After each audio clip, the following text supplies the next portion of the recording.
This has been a very special week celebrating Israel at 75. We literally packed the house on Wednesday night here for our Yom HaAtzmaut celebration and concert, headlined by our cantor Rosenbaum and with Rami Feinstein. And thanks to all who made it such an amazing day of simcha and celebration for Israel's 75th birthday.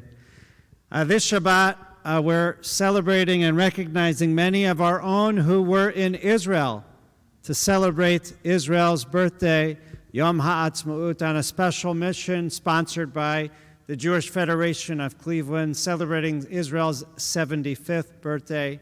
And we are honored to have our own Adam Zelwin to share remarks and reflections from that mission, being in Israel at such an important time, a difficult time, a historic time. And his talk is entitled, Returning Home, Celebrating Israel at 75. Adam Zelwin.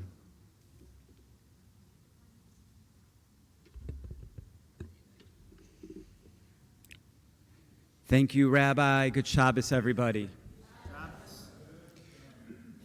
So as the Rabbi mentioned, I recently joined the Federation's mission trip to Israel to celebrate its 75th birthday, Independence Day, Yom HaAtzmaut. And this mission contained 31 of us from Northeast Ohio, which was a combination of Federation staff and members from the community. I had been to Israel once before. It was 17 years earlier on my birthright trip, so I was eager to get back.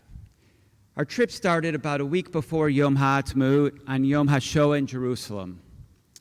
At dinner that night, as we sat on a terrace overlooking the old city of Jerusalem, I was asked by my group to tell my grandparents' Holocaust story.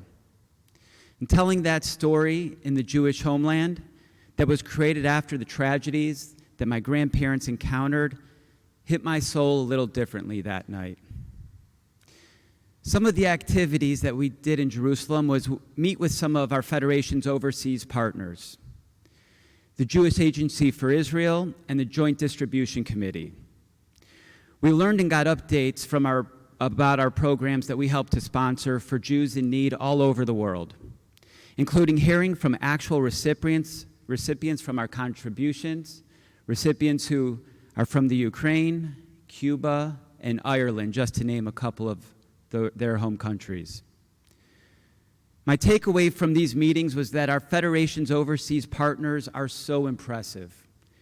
They are the best at what they do in the world. They are so incredibly smart, strategic, and make me so proud to hear them talk about how profound our role of the Cleveland Federation is and the role that we play overseas in helping our fellow Jews. After Jerusalem, we went to the north, and we visited our Cleveland sister city of Beit She'an and also Haifa. Around Beit She'an, we met with some of the community leaders there, and we met with some of the leaders of the programs that we help to sponsor. And we also met with the Jewish leaders of our other sister city, St. Petersburg, Russia. The war in Ukraine has made things complicated for our brothers and sisters in St. Petersburg, where they can't come visit us in the United States. So we met with them in Israel. We also visited and met with the coordinators of an Ethiopian absorption center and the people living there. The dollars that we invest in these communities make such an impact for the people who are facing the longest odds in conditions that we could hardly imagine. We met with members of the Ethiopian Absorption Center who had been waiting in Ethiopia in camps, some of which had been there for over 25 years, waiting to make their aliyah to Israel. Also in the north, specifically in Haifa, Akko, and Ein Hud, we witnessed communities where Arabs and Jews live side by side in a circumstance they call coexistence. While I consider myself to be a Zionist, I also sympathize with the Palestinians, and I don't consider those two ideals to be mutually exclusive. I want the same thing for Palestinians and Arab Israelis as I want for Jews, which is to have peace, for their kids to be raised with hopes and dreams, and for all of these groups to have a promising future, free from the conflicts that are perpetrated by the extremists on both sides in their own homelands. After our time in the north, we visited Havat HaShomer, an army base that focuses on at-risk youth. A rising number of Israeli youth are considered at risk and unqualified for the Israeli Defense Forces. Without IDF service, their ability to succeed in Israeli society is greatly diminished. The Cleveland Federation invests in programs at Havat HaShomer, where we play a role in the turnaround story of youth who are making meaningful contributions in the Israeli military.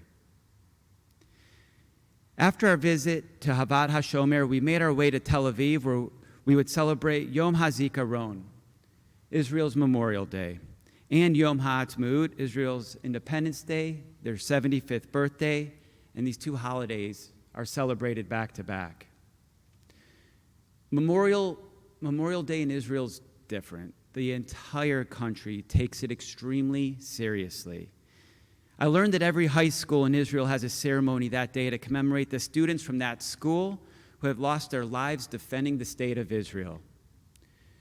We also visited an Israeli cemetery that commemorated a famous fighting brigade from the 1948 Independence War.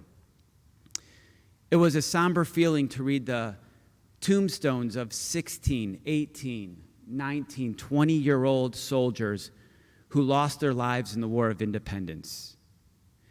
Many of these tombstones documented the lives of fighters that were born in Europe. They had survived the Holocaust. They had made their way to Israel in 1947, only to fight in the War of Independence and die in 1948. The somber feeling of Independence Day quickly transitions the following day to the celebration of Yom HaAtzmaut. What a great party our delegation participated in, celebrating that night with our brothers and sisters in Israel and other federations from across North America. But if I came here today just to talk to you about the Yoms, Yom HaShoah, and Yom HaZikaron, and Yom HaAtzmaut, I would be ignoring what is going on in Israel right now, a time that many Israelis consider to be the most consequential time in her history since the War of Independence in 1948. And when I say right now, I'm talking about the debate over judicial reform. Unlike the United States, Israel doesn't have a constitution. They didn't have time to draft one because they were busy being attacked by their neighboring Arab states on the day that they became a country. What the proponents of judicial reform are trying to do is change the way that Israel governs itself.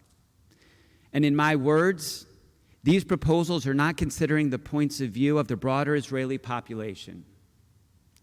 Some people say that American Jews have no right sharing our point of view on how Israel should govern itself. Well, I disagree. And I share the sentiments of our Cleveland Federation President, Erica Rudin-Loria, and say, the days of Israel telling American Jews that we want you to love us, but from over there, are over. We care for Israel far too deeply to do that from afar. We are incomplete without each other, and our work together to build our Jewish homeland is far from complete. I pray that the citizens of Israel can come together and find common ground on how they want to govern themselves for the next 75 years. So what is something I want you to take away from this talk today? You should feel very good about the impact that the Cleveland Federation is making overseas. It is a very meaningful impact. Some of you here may think to yourselves, why are we sending our Cleveland money overseas when we have needs in our own community? I've been here on other days where members of our congregation have spoke about their mission trips to Ethiopia or mission trips to the Poland border when the Ukrainians were crossing over, and I've heard these messages. And I say to you today, do not forget the saying, Kol Yisrael Aravim Zeh Bazeh, which translates to all the Jewish people are responsible for one another. Look, we can have conversations on this topic and where we want to make our investments. At the same time, we need to acknowledge that operating as a community is challenging work. Things are complicated. We put a lot of smart people around tables where these decisions are being made. We put together a process that has been tested over hundreds of years, and we allow these smart people to make these decisions. And more often than not, the decisions that they make are the right ones, and sometimes they're not so right. A Jew in need in Beechwood is no different than a Jew in need in St. Petersburg, the Ukraine, Ethiopia. They are all Jews, and they all have needs. Jews care for each other like no other people in the world.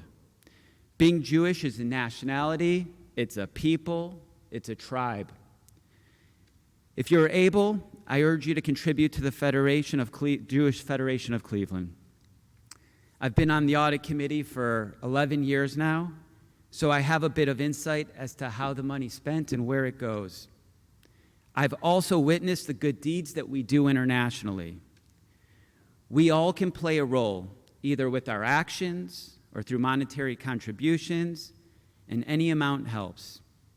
And don't underestimate the role that each of you play in us being responsible for one another. Shabbat Shalom. Thank you.